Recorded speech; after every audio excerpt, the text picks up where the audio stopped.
Good evening, fans of the Southeastern Esports League. Welcome back to another week of SCL action. It's the official beginning of the last chance qualifier as we start to eliminate the vast majority, TJ, of our SCL field.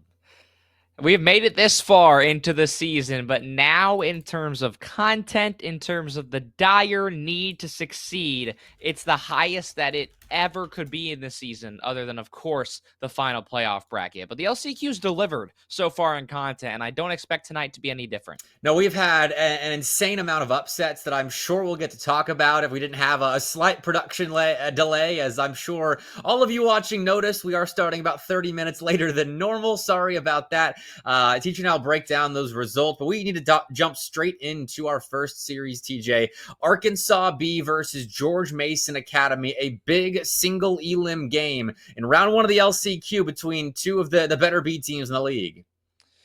Two of the better B teams in the league, but individually did have their struggles within their respective pools. Obviously, George Mason Academy did make it into Tier 1, and no matter how bad you do in Tier 1, you are still technically better than Tier 2. So even though they did go 1-6 and had a rough time, I think that on paper, it is actually great preparation to lose in Tier 1 because that's the most film that you can gather from the best of the best in this league. And now when you get to the LCQ, this is where you're supposed to take that information and put it into play. And we'll see what they can do. They did get Jasnon back. If you missed State of the SCL, we had Tihan on the show. He was talking us through the roster circle that is the George Mason teams this season. And Jasnon is, I think, one of the best stories coming out of George Mason this semester, TJ. We got to meet him at Boost on the Beach, where he was GMU's best player playing up with the A team, but now he's back with the B team. That is the roster that they have to stick with for NACE and CCS. And he's part of the reason why they got to Tier 1 in the first place. It's wild the way that entire switch up worked, because if Jasna was able to sub in every league that George Mason plays in, he would not be in this game. Yep. He would be playing with the main roster, but just because of roster locks over the other league, now he is forced to play back on the academy. They're happy to have him back. In Arkansas, probably not. All right, well, let's see what Arkansas can do against this feisty George Mason Academy roster as we are underway, green and red on both sides of the pitch for this single elim match. It's what the LCQ does nowadays in the SCL. If you lose, you are out. No chance of playoffs, as everybody is fighting to get 3 wins here. This is just the start. So far, back and forth first 30 seconds here. And for Arkansas B, in all honesty, it's about weathering this GMU Academy storm. I have to give Arkansas their props as a program. Not only are there A, B, and C teams involved in the SCL, but they don't do bad either. I mean, you're looking at both the A and the B team who survived the same Tier 2 group.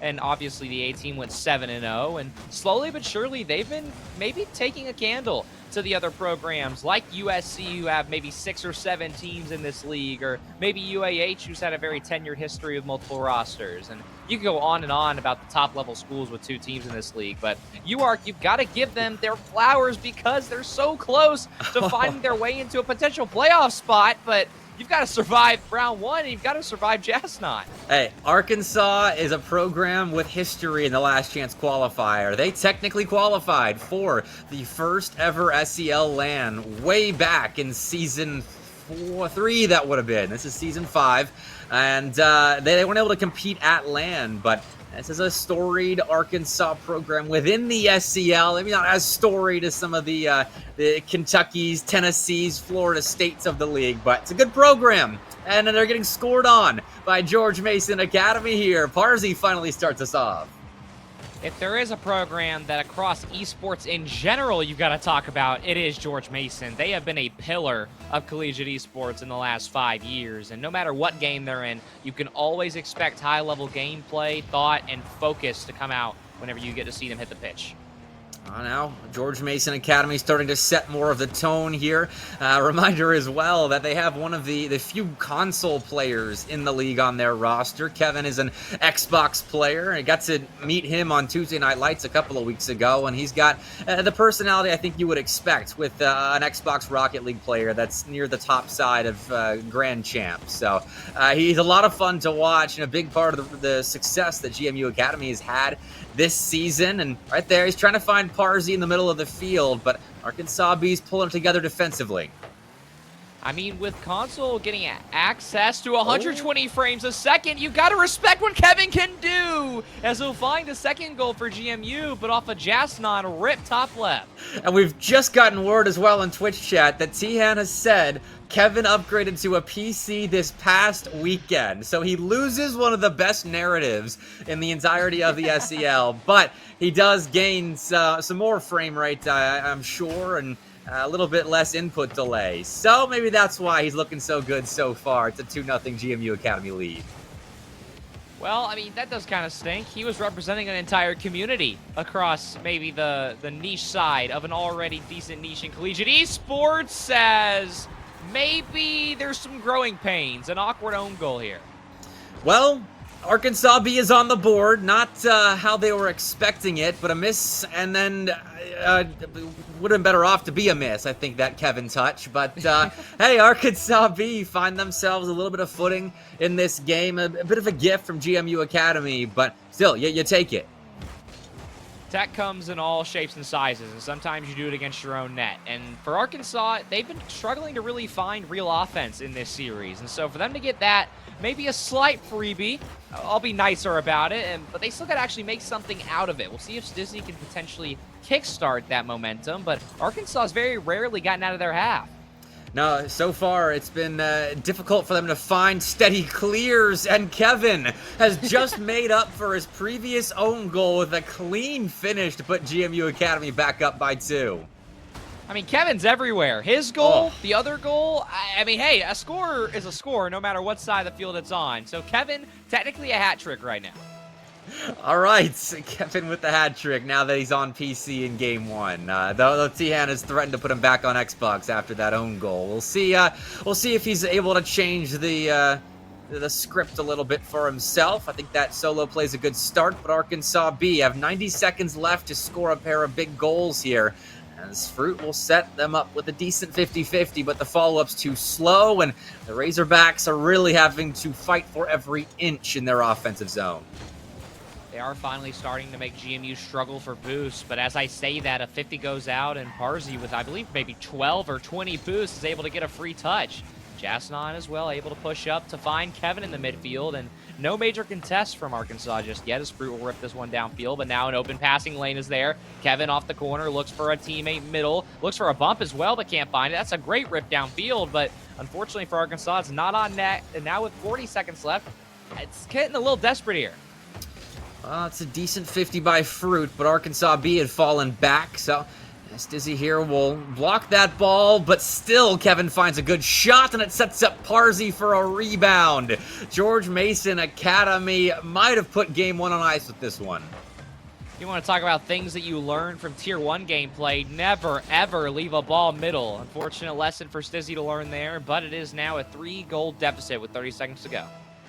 Arkansas B's been building a little bit here in the back half of Game 1, but it has still been a rough possession game for the Razorbacks, and George Mason Academy have shown that they can put the simple opportunities in, just tracking that ball off the backboard well. Parzi here has an opening, and okay, that one less simple, so it's not put in, but still, George Mason Academy have hit the majority of their shots this game, and if Arkansas B can't limit their counterparts on the other end of the field, then it's going to be a tough series for them. 5 seconds left here, just a little bit of extra time for us to get to the final result. Arkansas will go down comfortably from the GMU Academy side in Game 1, and I hate saying this early in a series, but when you get to the LCQ and you compare the Tier 1 and Tier 2 teams, some matchups will be extremely close. You look at teams like KSUB, you look at teams like ETSU, but then you look at matchups like these with 2 B teams, one being a varsity program and one not, and maybe you're starting to finally see what that maybe Tier 1 experience can actually do for a team long term. I mean, GMU looks like this series, I don't even know if they're going to have to sweat just yet unless Arkansas makes some big changes here in Game 2. Well, it is just the first game for Arkansas B. We'll see how they recover going forward. We have seen some crazy Tier 2 upsets of Tier 1 teams already. I mean, we've got Kennesaw B, like you just referenced, beating East Tennessee State.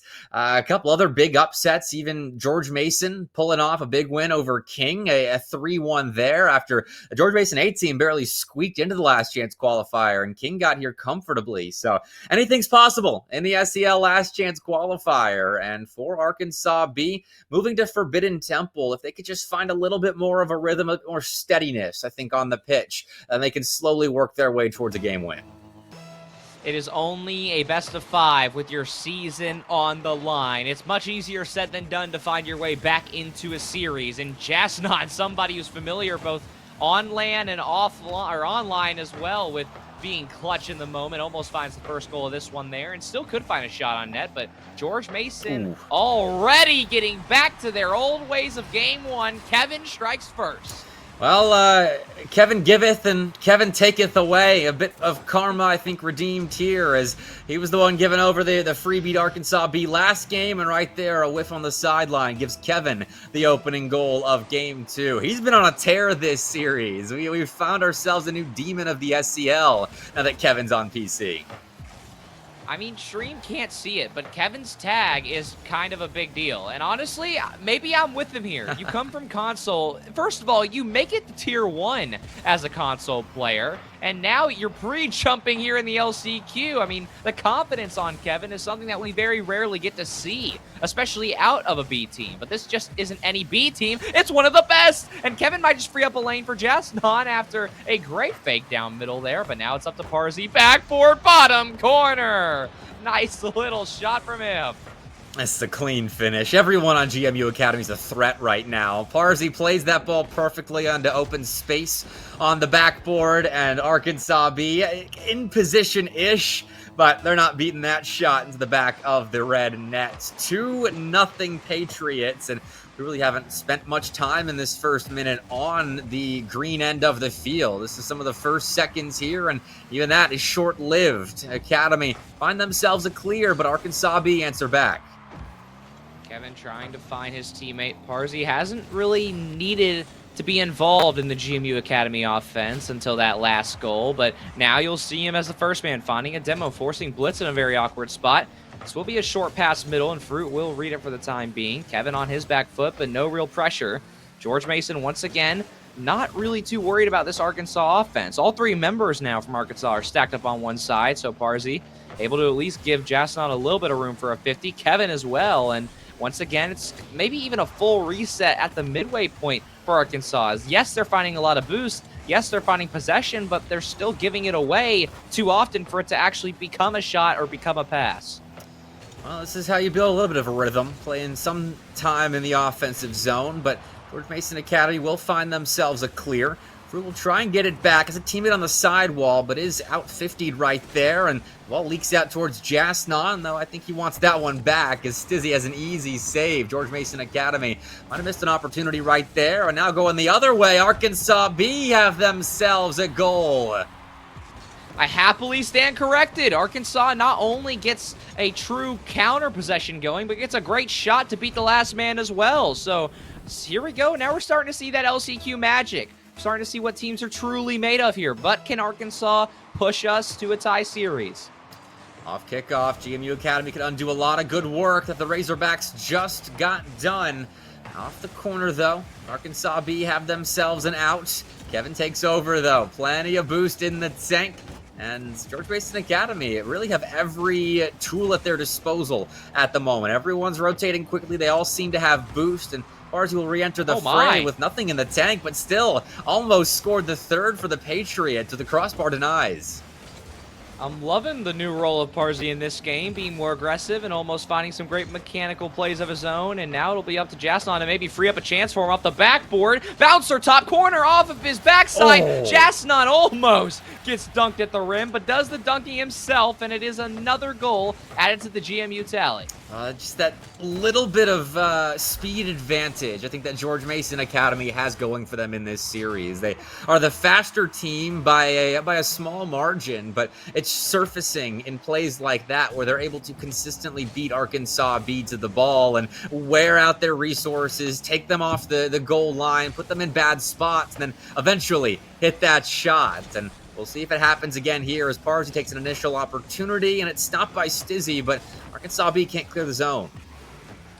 Here in these dying moments of Game 2, I actually think GMU may have a good luck charm on their side. I really hate that Stream can't see it, but since you haven't brought it up, I will. Jasnon's profile picture is actually a selfie of himself and our boy Bepik here. I'm not sure what type of aura farming here in a clutch LCQ scenario that may be, but is it going to work here? Well, there goes some of the aura, unfortunately for Jasnon, as he's right in the face of Blitz, as Blitz is cutting this game down to a 1-goal lead. And actually, I'm kind of sad because Jasnon's profile picture is still, I think it's a cartoon or an anime or something like that. So I'm missing out. I wish we could see it on stream, but I'm right there with our viewers at the moment, though. I'm glad that it's showing for some people. I think he may have just updated it right before this series, and we'll see if it works. Maybe you have to have a picture with Bepik in order to win the LCQ. Maybe that's something that Jasnon will maybe showcase, but Kevin, a man of his own plan, and finds a second here. Jasnon's bullying Blitz here on the goal line. I think it's a Rule 1, actually, that ended up clearing that space for Kevin to reverse into the ball. That's great bully ball on the goal line for George Mason Academy. And Arkansas B, they got it close again in a game, but they can't hold it close. They can't keep it in a manageable state. George Mason Academy just keep holding them at arm's length.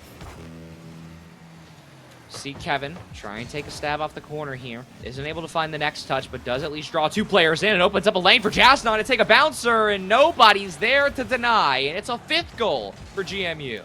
This is another instance of just straight speed. Parsi and Jasnon are both right there, and I think they both would have beaten fruit to that ball, and so no one else is expecting that for Arkansas B, as you got to trust in the teammates, trust in the rotations, and there's no one back to stop that shot from going in, and George Mason Academy have themselves, I think, a sizable enough lead in Game 2 to close this thing out, but Arkansas B are having one last go at this, though Kevin finds a big stop.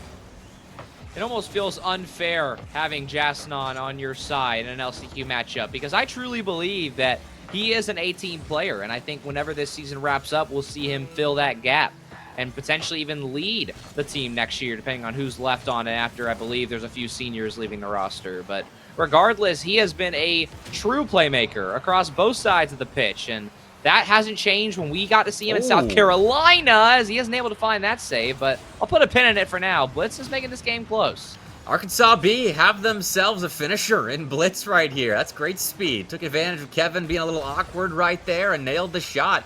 That's Blitz's second this game. The other one was right out in front of the George Mason goal as well, and Blitz is finding good contact, so maybe there's some magic in the air here. Arkansas B have 10 seconds to find 2 goals, and ball's going center, but Kevin is in full control. So Academy should be getting out of this game alive and finding themselves 3 opportunities to advance to a date with their A-team in LCQ Round 2. Yeah, that's actually the first time I think we've mentioned that this game, Yeah. is that the winner of this does have to play that George Mason A-team, and it would be really funny. We have seen lower teams within a school program beat their A-team. I'm not sure if the Academy roster has it in them just yet, but Titanium is freshly re-added to that A-team roster. So maybe there's some intel that they may know about the team that maybe they don't know about themselves, but they still got to get through UARC in the series. They do have scrim wins. Well, back when Adapt was on the roster, I know T-Han sent me, I think it was a 6-2 that Academy won an 8-game scrim. So they're definitely capable, and they're showing that, I think, against Arkansas B here. They have a lot of speed. One of the fastest B teams in the SCL, if we're comparing them. Even Broome Parker Academy, I mean, they play a slower pace. And George Mason, definitely in UARC's face, at least in this series. But 16 shots is hard to deny. Scoring 5 of those, you're probably going to get a game win. Well, we have rarely seen a sweep this SEL season. It's been a very competitive season. And in the one or two sweeps that we did get on mainstream, the point is always the same. You've got nothing left to lose. And in this case, your season is on the line. You have nothing left after this if you do lose. So for you, Ark, you've got to send the house. You've got to make GMU Academy uncomfortable. And you cannot let Kevin pop off the rip here. It's a good stop. Fruit wins the 50-50, and the follow-up is good as well. So Stizzy's got some space, though Jasnon makes a good defensive read, and that buys enough time for George Mason Academy to get back, but not clear the zone. This is a great start for Arkansas B, something that we haven't really seen in the first couple of minutes of games, where they come out looking a little bit speedier. So maybe Arkansas B have their footing now, but Stizzy's been clean beaten to that one. Jasnon finds first blood. There's a reason he was upgraded. There's a reason he traveled with the team. He is the quicker player. He's definitely the quickest in the lobby, and he's shown it time and time again. And it's no surprise that he strikes first. Clean finish. George Mason Academy pick up right where they left off, scoring a combined 9 goals in the first couple of games here, and they continue to best that Arkansas B defense that did lead them to a plus 500 record in Group 6 of Tier 2, earning them a spot in the LCQ for sure, but they need a big comeback to keep that spot, and again, it's a decent opportunity out in front of the GMU net, but that one again is stopped. If you learned anything from the UARK side, is that you're losing the midfield. And even when you are, these counterattacks that could potentially develop are your key to success, but their boost numbers have been low. They're not getting these early pushes on air dribble plays like this from Kevin to Jasnon, as they will eventually find the save, but once again, it's just a matter of a short 50 and then an immediate beat, or a mistouch like this from Fruit, where it's too easy for GMU Academy. Nobody's in the midfield once again. A fake does come through, and it will bait out a player, as now Blitz will open up the door for Stizzy to go to work, who is able to work his way past one, but immediately GMU Academy will use each other's cars to push that one away. Blitz as well. Awkward, trying to use some teammates to his advantage, but nobody's directly there. Stizzy has a 1v1 if he's able to get the beat, but now Parzi has a chance, goes for the reset, but it's a little too strong.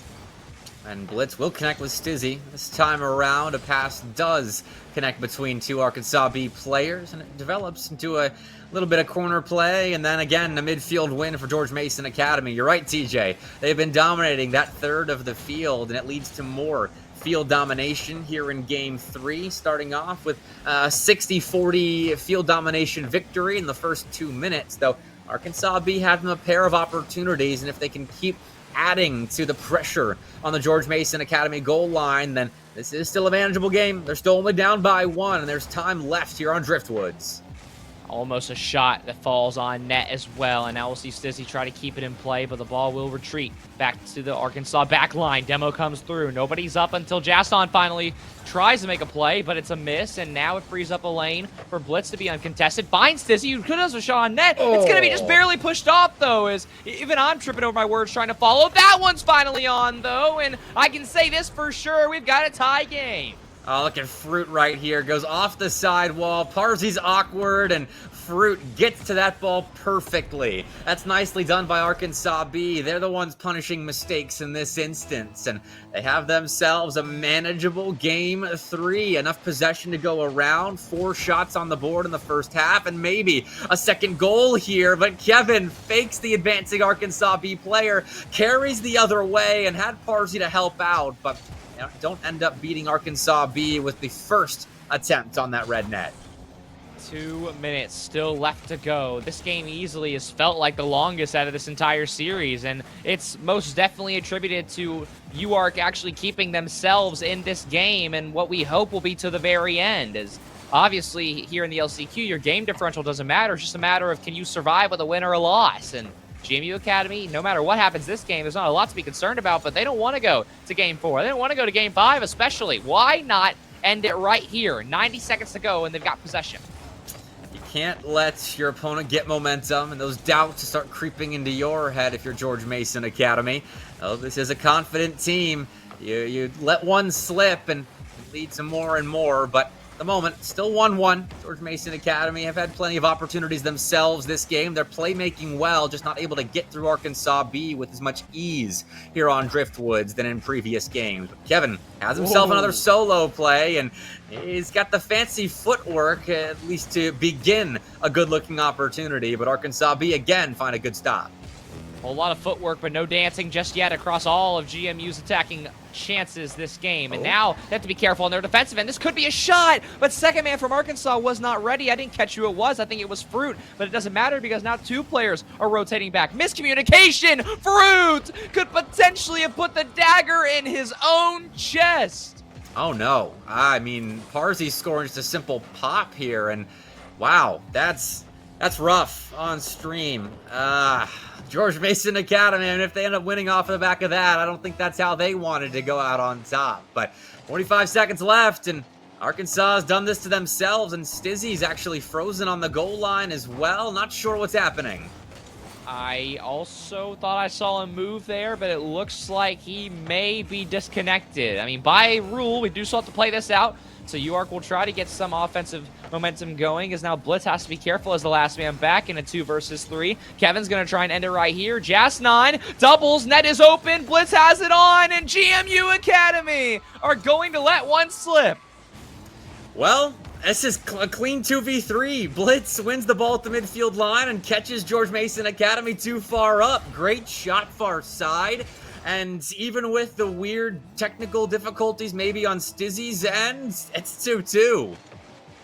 Well, I can't say I'm exactly expecting what's going to happen here in Game 3. I cannot believe that we're not staring at the end of the game here for GMU, but had a little too much fun with the air dribble. They're going to try and end it right here, though. 5 seconds left. Could still get one more play. Jas9 looks for himself. We'll keep it up. Parzy's there as well. Blitz rips this one away. We actually get overtime in game number 3. UARK Red sees it on the line.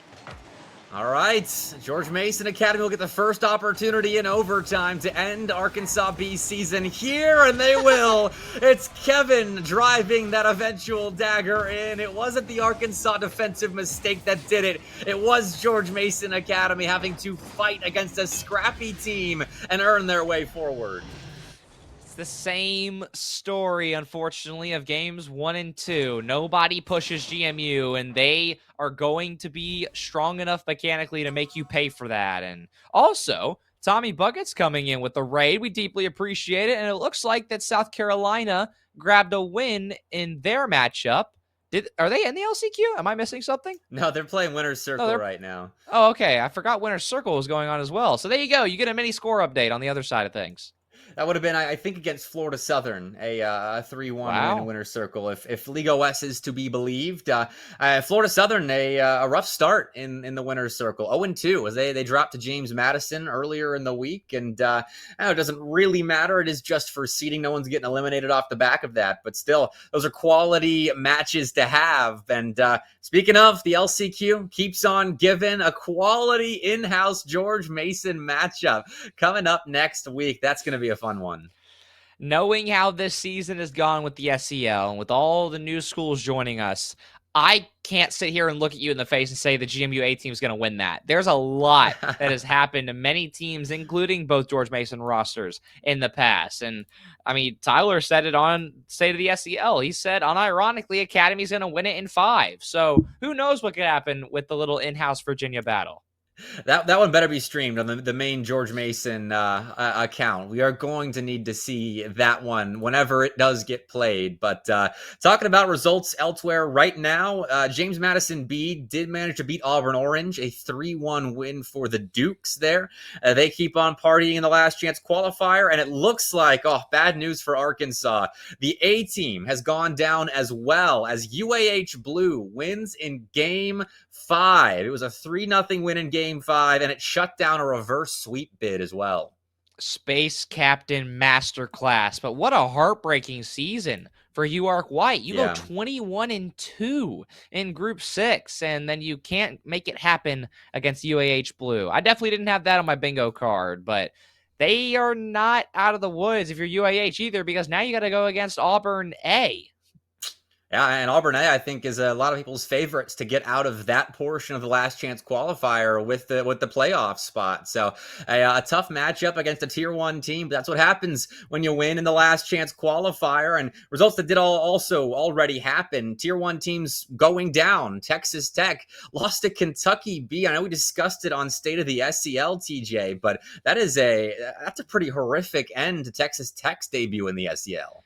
I would even say horrific is a nice way of putting it. Of all the ways for Texas Tech to go out, no matter who the B team is, I don't care if it's Bruton Parker Academy, it's still humiliating to lose first round in the LCQ. I mean, they were a 3 seed for a reason. That's a team that should have never found themselves in this situation. We both had arguments early in the season that maybe they could have been a top 4 team on their side of things, but this game that they lost, I really don't have answers for.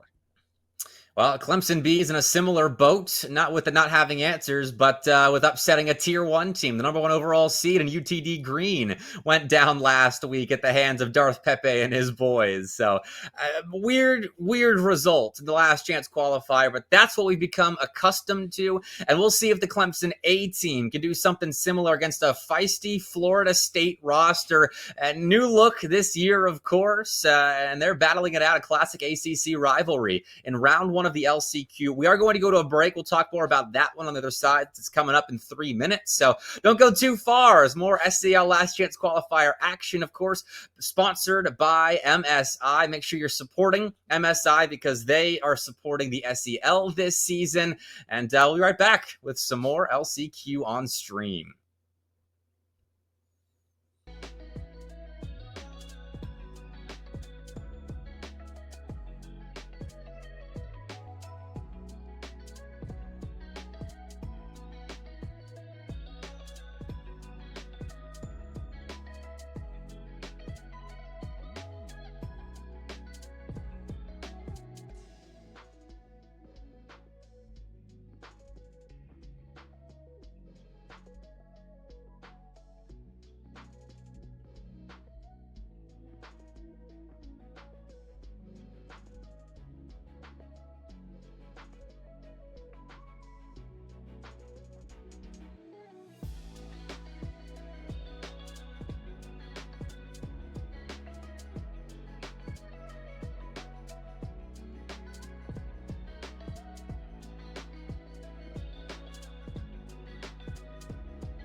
Welcome back to SCL Last Chance Qualifier Week 1, Round 1 as well. I was about to say that, as it's still single elim, TJ. We just flexed this match to the 8 p.m. slot because we had to have Florida State and Clemson on stream. Classic ACC rivalry, and a long-time SCL rivalry as well, as Clemson and Florida State have done battle plenty of times in the league's history.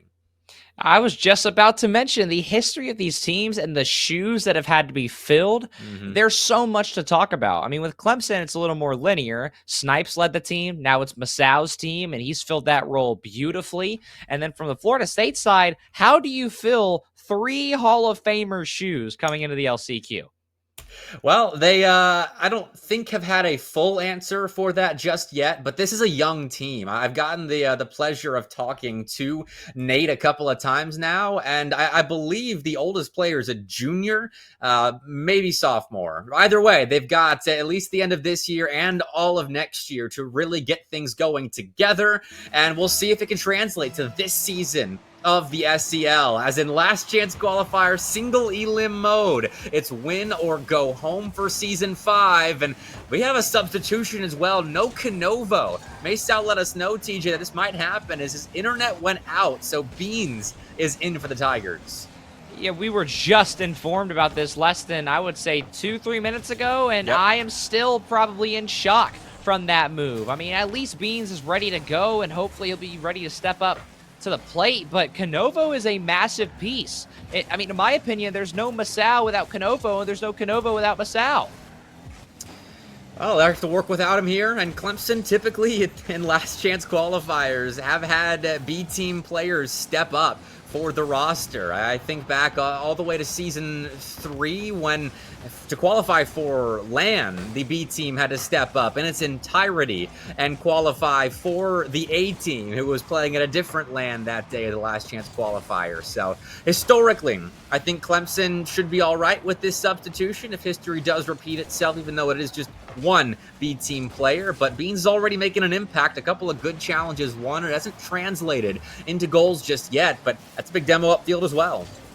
We've talked a lot about the history of the SCL. The skill gap of the SCL has increased massively, so I'm not sure exactly of how some of the B-team sub-stories will maybe come into play. We'll have to see how Beans plays the rest of the series, but one of the other newcomers of this A-team roster, I have yet to see Pasta on the field, not to mention that I haven't seen this entire Florida State roster as well. So you mentioned that they're a young roster. There's also a lot to prove to the general SCL public because we haven't even seen them on stream this year. Should be a good matchup either way. Some storied names with some new faces attached. And so far, so good. A 0-0 beginning with 2 minutes already taken off the clock. And Clemson still really trying to work their way forward as they've had some wins in the midfield, some good shots on target. But Florida State have goal 1. Fascinating. That's the Nate you refer to. Looking great in that octave. Actually, I've never seen that preset before. Got to shout out the fashion police there. But also a great demo to open up the scoring here in game number 1. 2 minutes in, and Florida State, I would unironically say that maybe they could even be the argued favorites in this matchup because they survived a very hard group to even get to this point. It's true. I believe both their losses are to FAU and Kentucky in that Group 4 of the SCL. That's a nice shot, showing off what Florida State's made of. And Tyler's going to get right back to it, going straight down with that ball. And Hardpoint trying to force it in, but Clemson solidified on their goal line. Now, we're talking Tier 2 records. It is worth noting that Clemson in their group, albeit maybe a little bit easier than what Florida State was playing, and did go undefeated, though. That's not helping them right now. They are under the gun. Clemson, though, they have gotten to play against JMUB, a very formidable opponent, and I would hope, I mean, they got to play them somewhat later in the season. I would hope that was at least somewhat good preparation for what the LCQ can deliver, but Florida State's been up against that competition all season. And you can tell here in game 1 that maybe Clemson a little more on the back foot, a little more shocked coming into this than maybe they were hoping for, especially with Beans being added in so late. But now they may be able to find a chance with Pasta doubling down. Masau is there, and the team captain finds his first. Set up well by Pasta right here. This is great control. Beats a couple of defenders, knows he's got time and space to set things up, and uses it to perfection. Great finish as well by Masau right underneath the goal, and Clemson have their answer here. And Florida State have played well so far, but their defense, I think, does have questions asked of it sometimes. Right there, just a little bit too awkward as they commit too much to the initial challenge, and Clemson is able to build off the back of that. Now with a tie game, 90 seconds left, we have yet to see these teams' strategies of the season and how they've been able to find their wins or what's made them losing teams in the few games they have lost. I mean, for Clemson, they haven't even lost a series up to this point. So now on their back foot, finding the most recent success, what can they do? How about this double from Masao and also Pastas? It's almost a read, a pinch for Masao up the bottom line there, but Florida State able to quickly get on the counter, finding bumps. That's something that hasn't changed with this new roster. It's been a staple of Florida State play ever since they started. That's a good 50-50 as well. Give Dialect some room. So the play opportunity now, and he does beat one. Has Nate to help him out too, and Maysel's low on boost, but beats the first man there as Nate tried to keep things going for FSU, and now a solo play on the other end of the field. Pasta's got an open backboard. This time around, though, he doesn't have a teammate to immediately follow things up, as Beans couldn't just dive in, and Pasta missed the double as well, so Clemson, maybe a late go-ahead goal chance gone by the wayside, and Florida State turned things around real quick for Masao as a save. It's a tough one to miss if you're Clemson, but look at how quickly they're able to get back up and start putting pressure on Florida State. As now they're going to continue to do that with Masao's touch, just being slightly red off the back walls. Now there's two members miscommunicating in the midfield. Pasta has a free touch, can't find the second though, and now it's triple commit galore for Florida State. It's not the first time they've done that this game, as now they're panicking for any sort of clear. This ball will stay up, a bump does come through, but Dialect will let it drop, and for good reason. We've got overtime in game one. It's interesting. He had a full tank of boost and a little bit of room to get out of his defensive half right there. But Florida State take the safe route now and have sent two up ahead as Masao just had Dialect to contend with and Pasta up ahead. But Florida State find themselves a stop. Beans now will stop the ball and prevent an immediate counterattack from FSU. But they try again. Hardpoint with a clear downfield. Again, had a teammate to work with, but not quite on the same page. Dialect able to grab a little bit of boost in the midfield there, but has to be careful not to cut his team, because that is something that we keep seeing for Florida State. They're really making their third man have to work overtime, and now this could be a very rough chance for Dialect to get this one out. Pasta may have a shot through it all, looking middle of the net there, but it's not powerful enough, and it's too low. Now Masao looks top corner. He finally will find Beans, and the sub comes in with a heroic play. And that's how you get your sub involved right there. Dime him up for the eventual Game 1 overtime winner. That's a beautiful pass from Masao, but Clemson find themselves a pair of impressive team play goals to just narrowly lift themselves above Florida State. But that was a tight Game 1, TJ, and I'm not sure we're getting back-to-back sweeps tonight.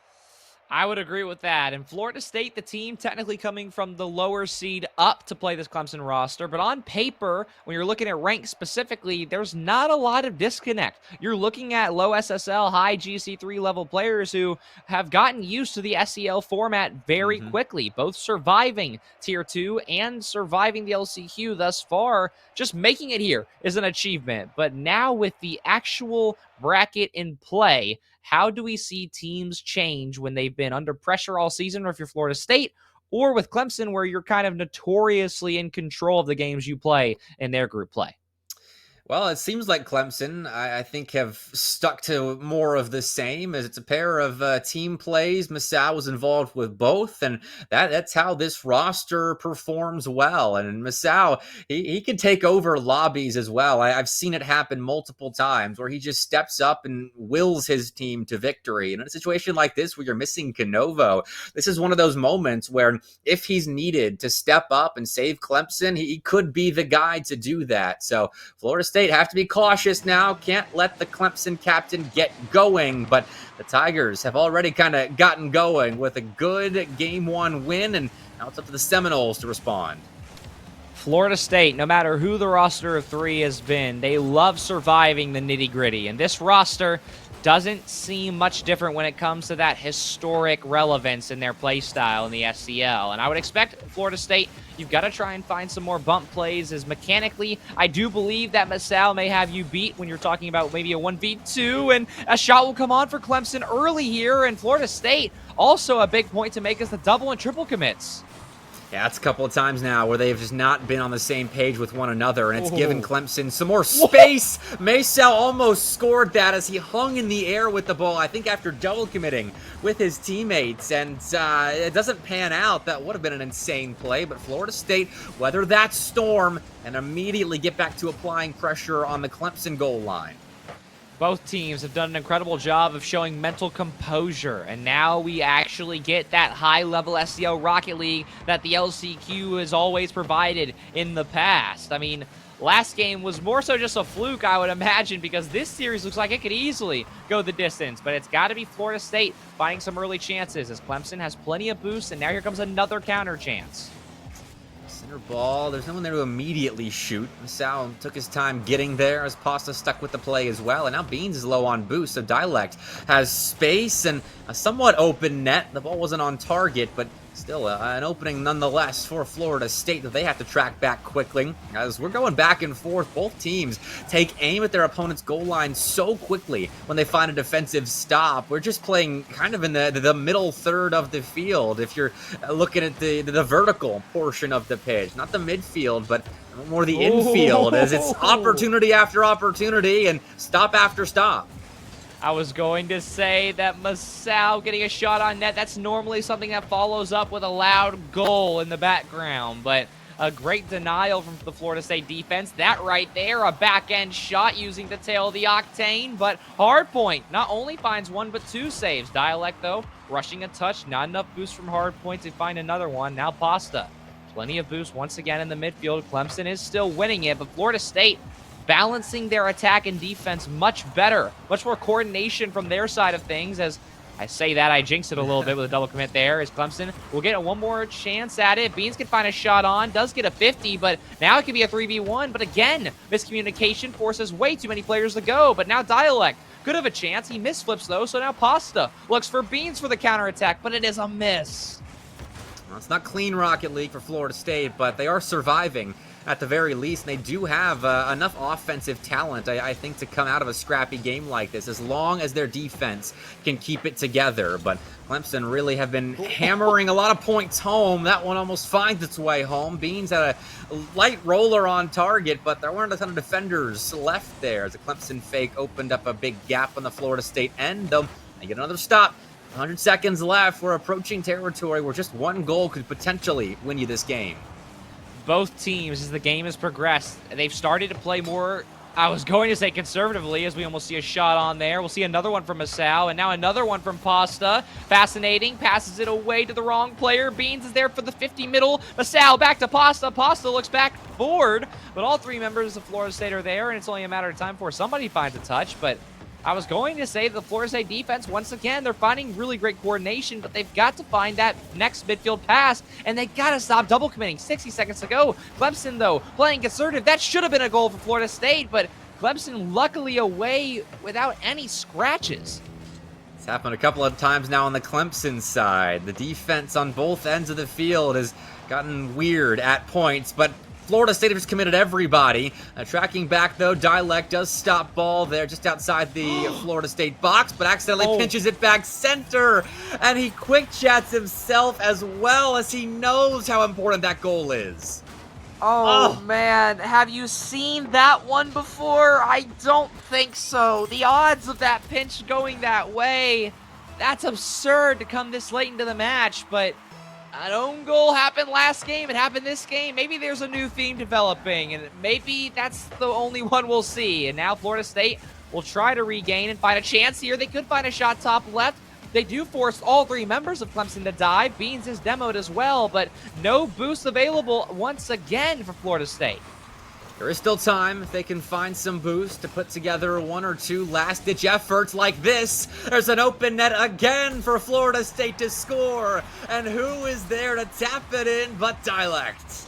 Again, for Clemson, it's too many players in one area. It's been a mini flip to the script with Clemson getting this aggressive this late into the match, and that's a crucial one. But for Florida State, you get away with the own goal earlier, and now we're tied with 18 to go. This has been an unbelievable series already. We're not even done with Game 2 just yet. 1-1 with another potential overtime on the horizon here. And Dialect is playing underneath it was Nate on the ball, and that leaves Hardpoint alone in defense, though no Clemson contact comes, so we get another overtime with these two teams requiring a golden goal to separate from one another. I can't believe Pasta didn't try to take that. He was in the Florida State half and let that one drop. So now we will go to overtime. Pasta, an awkward touch over to a Florida State member, but not a lot of boost for Dialect. He will be able to get to that corner, but Masao does beat him, opens up room for Beans, who will look for another late heroic chance, but no direct shot or pass just yet. A great double from Dialect as well, but the ball is still on the Seminoles half. Beans taps it low, forces a very wild double commit. Pasta looks middle as well, but it's more so forward, so Masao's got to be patient, has to wait, is trying to control the pace for Clemson here, and now we'll see Beans leave this ball, and Clemson another double commit. It's all sorts of chaos, but it might just be a shot. Masao's got one backboard, two players miss. Beans finds another overtime goal. What is happening to the super sub? Oh, well, Hardpoint gets dusted by Masao right there, and then Dialect just misses the read off the backboard. That's an easy finish again for Beans, but this time he's set up by the Florida State defense, who redeemed themselves with that big stop late in regulation, but they have made far too many mistakes and given up far too many chances for Clemson to score in this series, really to win. They need to turn that around and fast, because they're down against 3 match points now, as Clemson have found a way to weather these storms. FSU's kept it close, and they've put some good pressure on Clemson, but the Tigers are finding ways to win. You've got to mention the shot total on both sides. Yep. 15-4. And there's no doubt that Florida State defensively can have that stat line and win games, but it wears on you, especially with a team as young as this and as inexperienced at the back half of the SEL, let alone the LCQ. It starts to add up over time, and Clemson's been here, done that for years, and maybe there's a little bit of that old Snipes energy and also Masao's leadership coming into value here. Hey, Masao and Snipes did overlap for a brief period there together when they were the Masao, the incoming freshman superstar of Clemson Rocket League, and Snipes, the old Clemson. I played against plumbers back in my day, captain of the program. So I'm sure leadership has been passed on there. I know Snipes still is very much active with Clemson Rocket League, and they're doing what the old guys used to do and finding a way to get through the last chance qualifier of the SCL, but Florida State still have life left in them. Historically, a pretty good bracket team in the SCL, 17-8 all time, though that was a very different roster.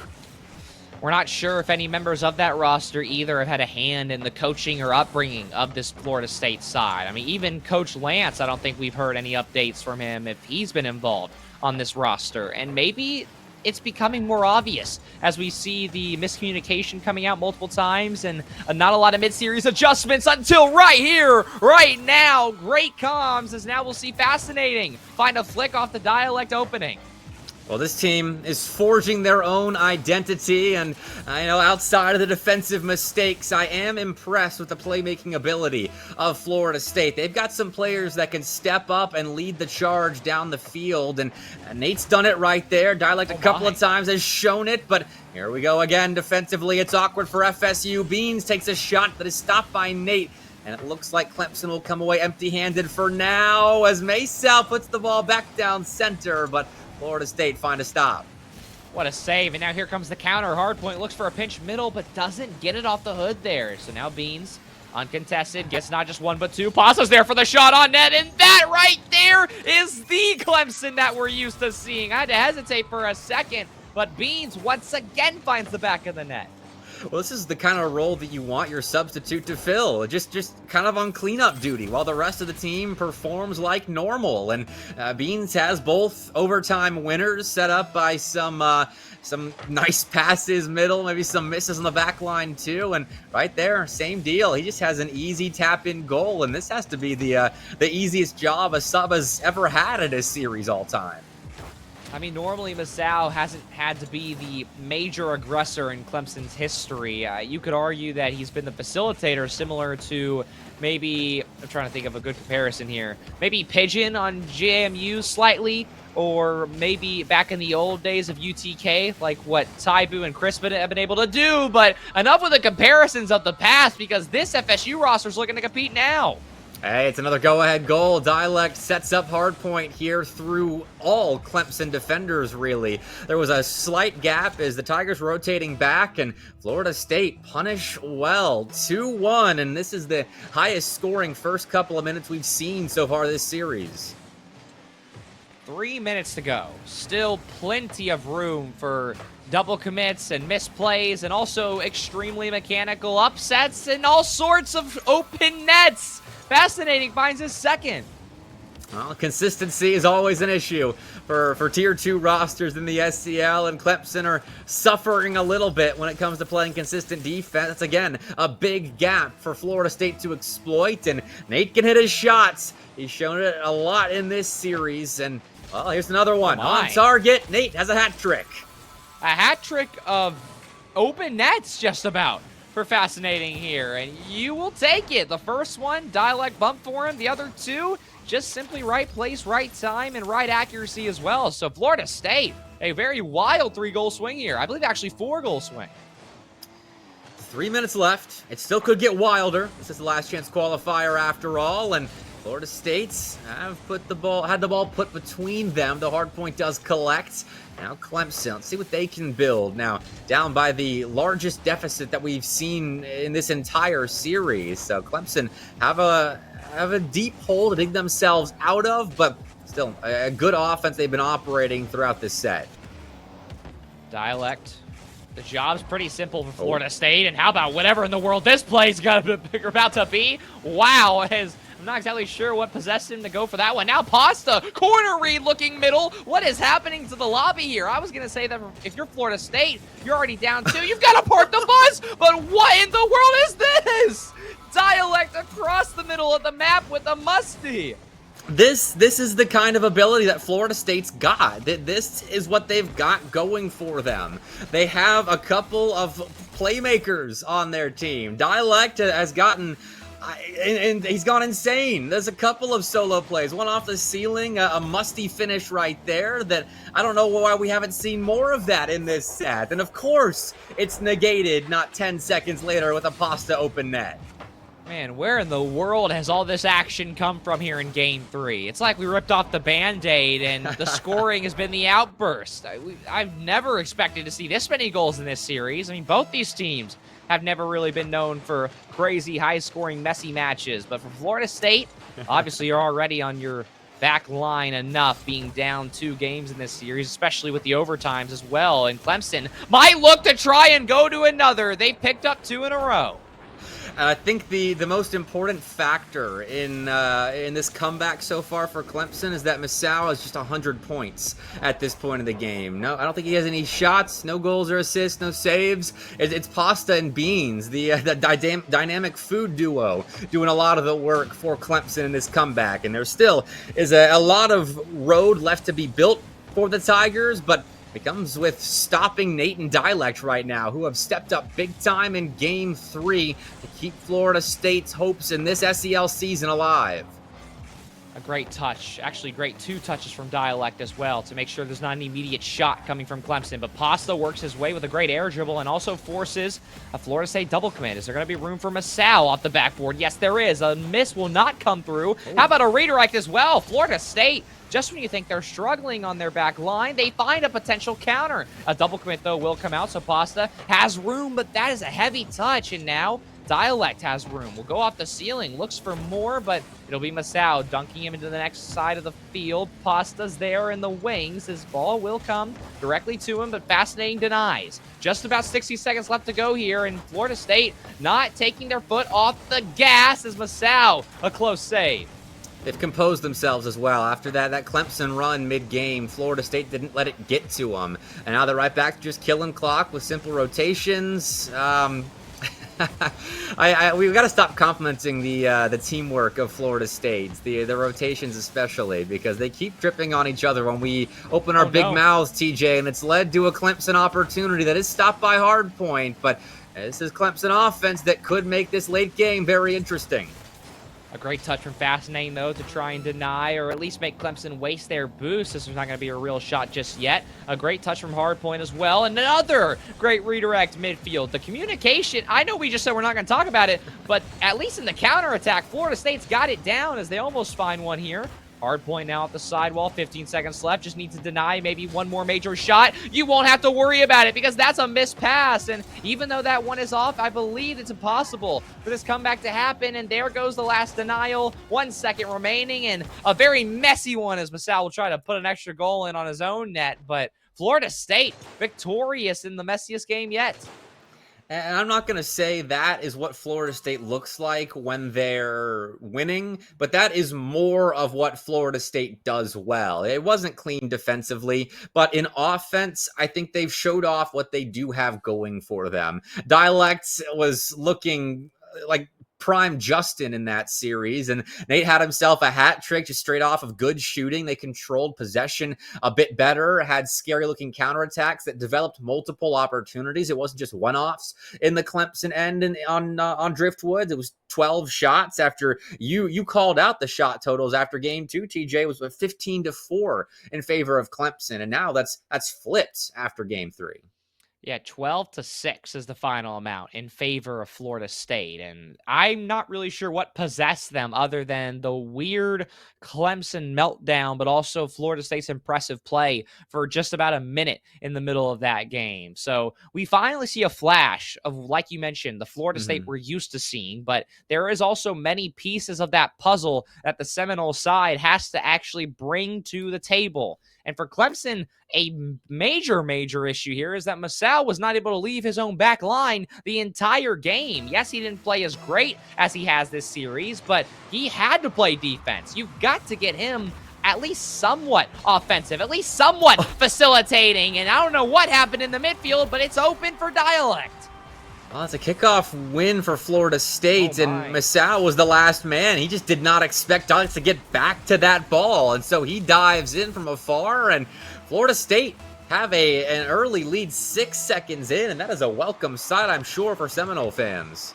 Are we finally going to see both these teams at their true form? We still have yet to see it. Maybe other than game 1, you could make the argument that that was maybe the best version of both teams on the pitch at the same time. And now Florida State starting to show their true colors, finding goals in bunches last game. And I'm sure that them and their fans would love to see it happen again. Oh, Pasta's given a shot here. Great He sets play. up Beans for a finish, and Clemson are back to what was working for them the last several games. Beans just sitting outside the Florida State box and then shooting when he's told. That's so smart from Pasta as well. Even though Clemson in a little scary of a situation right now, being 1 game away from reverse sweep watch, they're composed enough to go off the backboard, use the open space, and then find your shot. And a great play from the food duo, as you mentioned earlier, as now we'll see what can they do in terms of finding the lead once again. Pasta off the sidewall will keep control, and that was clean for a moment, but Florida State didn't have too hard a time reading that solo play. And Masao will try and take over at the midfield line, but Florida State have themselves a clear and a shot. We'll see if they get more out of this opportunity or if it is just another one-off possession for the Seminoles here. Redirection from Dialect. Just catch Pasta out. He was ready for it after Beans was taken out behind him. And Clemson don't have a ton of boost right now, but they have stopped the first couple of opportunities and that one as well. That's the Florida State offense that we're starting to get used to seeing. They're coordinated, they're precise, but that time not as precise, just barely off the post there. Is now Fascinating, who's had a very weird mechanical renaissance in the last 7-ish minutes of gameplay. Almost finds a helicopter reset into a clear there. Almost a licks jump from Hardpoint as well. How about a redirect into a potential shot? Masao awkwardly off his own ceiling. It is slow enough, though, to deny any major chance. Hardpoint looks for Dialect. Dialect looking for a double. It's actually going to be a mistake of a pass out. Pasta and Beans are struggling in front of their net. Masao's got to deny them some time, but now he's getting bumped. Counter is on the table for Pasta. He'll look for Masao as Masao aggressively rotated a little too far to the side for a passing play. Beans beats out 2 straight up, and now Masao will free up some room in the middle. But Dialect, once again, Florida State and their redirects have been critical in keeping this game in their favor. I don't know if it just took 2 games for Dialect to warm up, but he is in demon mode right now. 2 goals for Florida State. He set this play up himself. I mean, Beans is pre-jumping at Casper the Ghost. There's nobody on that ball. Dialect was sideways about 3 car lengths behind it, and we're already pre-jumping. So you talk about demon mode, there's some frightening plays that are being made because Clemson is pre-jumping him stupid early. I mean, he's commanding that respect right now, and Beans is trying to make up for it, but Dialect does shut him down. No boost in hand, so he can't contest Masao, and Nate will get there for the save. It's his 3rd of the game, 3rd of the half, actually. More incoming, I'm sure, as Clemson set up their offense, but Beans does grab that midfield boost, and will have a bit of a resources advantage, but Nate's got 100 boost as the 3rd man. He needs it. A track back now as Pasta's got an open backboard, and his double tap saved by Nate. The rebound, though, comes in, and Masao has tied us up. Give Nate a brief moment of your attention because that was a wild save, but it's not enough because Masao finally getting back into the scoring column and at a big time in this series as well. Tied with 2 minutes to go. Still, a lot of clutch needed from both sides. Clemson needs more. Needs to dig a little bit deeper to close this series out before Game 5, and Florida State have to continue digging deep to prolong their life in SCL Season 5. But Pasta has an opportunity again, shut down by Nate. That's a good defensive stand once more as Pasta can hit those doubles, but it's the rebounds that have been killing Florida State here, and it's Masao again behind all of it. This is the Masao that was so prevalent in Game 1 and Game 2, positioning beautifully, making the lobby his own, and as of right now, it's his canvas. 2 goals back-to-back and the lead. Still plenty of time now, and for all the chaos that we've witnessed so far between these two, I have a feeling this 1-goal lead is not safe by any stretch for Clemson, especially if Dialect can go back to setting up the Florida State offense like he has just done. But Nate had an open net and a pass at his feet, but he couldn't put it in. Based on the way this game, at least Game 3 and Game 4 have been, I am shocked to see that one not even be a shot, let alone the complete miss. And now Clemson may be able to use that as a dagger chance. The net's open. Dialect can't save it, and that right there, heartbreaking with just about a minute to go. Oh, this is tough because Nate's back. It's a 2v1. He tries to read it and is just a half a second behind on the timing, and Clemson have found themselves a late surge. They were missing for a little bit, maybe outside of the middle of Game 3, but it seems like the Tigers have come home. 60 seconds just about to go. Florida State, we have yet to see them find a late clutch aspect goal, at least on their own, without Clemson having a play and maybe a defensive meltdown in the back half of, I believe it was game number 2, where we saw that happen. And now Clemson, with the goals they've been gifted and also earned this game, they're going to try and end it right here and now as Pasta reset off the ceiling is almost found on net. Beans just trying to keep possession, just trying to stall Florida State's inevitable attack they're going to find right here.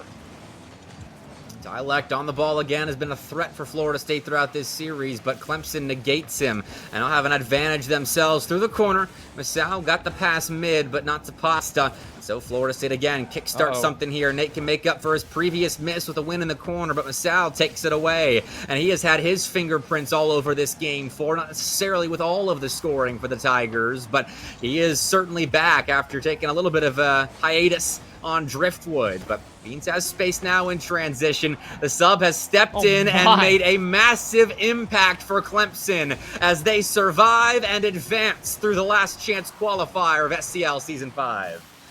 Beans the hero of the first 2 games, but it was easily Masao who had to come in with his veteran composure to bring this team back to the top. And they do find maybe not the most comfortable win, but as we mentioned already, it's the LCQ. You will take the win and move on. Definitely. Florida State made them work for it. And I think going into season 6, TJ showed off what they can be. I think they really exemplified some of the glimmers that can turn into a more consistent play style. If those guys can figure out their rotations and their defensive communication, then FSU could be back fairly shortly in the SCL, reaching the same heights that they have previously. But it is a first round exit in the last chance qualifier for the Seminoles, and Clemson do advance. And who do they have next week, TJ? Let me go answer that for you. Clemson, after winning here in round 1, they get Oklahoma waiting on them. So quite a Classic. tough pull, and an even tougher one after that, because the final boss here in the LCQ, a 13 seed that is a wolf in sheep's clothing, it's Kennesaw B at the end of this side.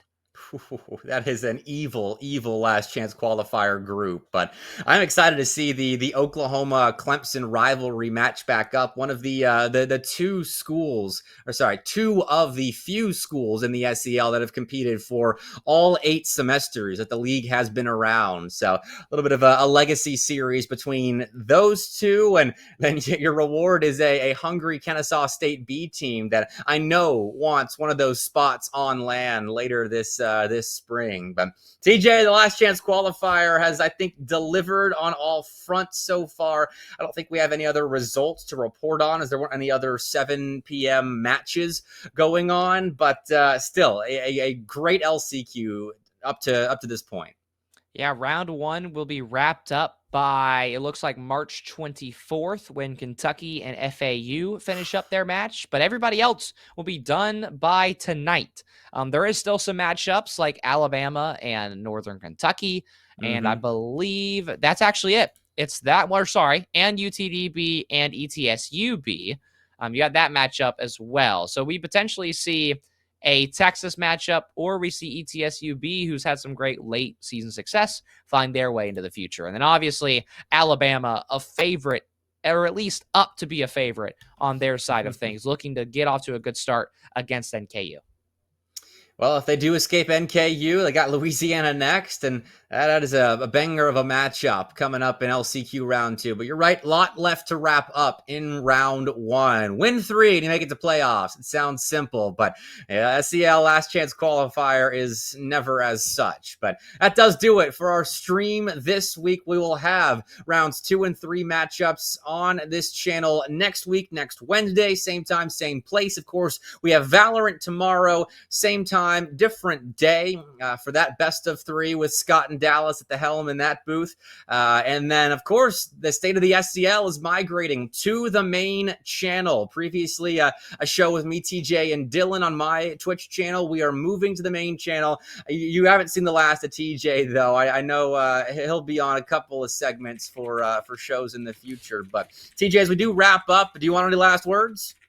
I mean, overall, there's so much good collegiate Rocket League that starts to happen around this part of the year. Obviously, the fall always delivers with action and lands, but the spring is where you get teams at their true peak forms. In the SEL, as we get closer and closer to May for our LAN event, it only gets better every week that we get to continue on. And we still have yet to even get to playoffs, let alone these LCQ qualifier matches and the Rising Star playoffs, which kicked off tonight as well. So there's plenty of action, not only here in the SCL to follow, but across collegiate in general, including some lands as well. But I'll save that spiel for another time.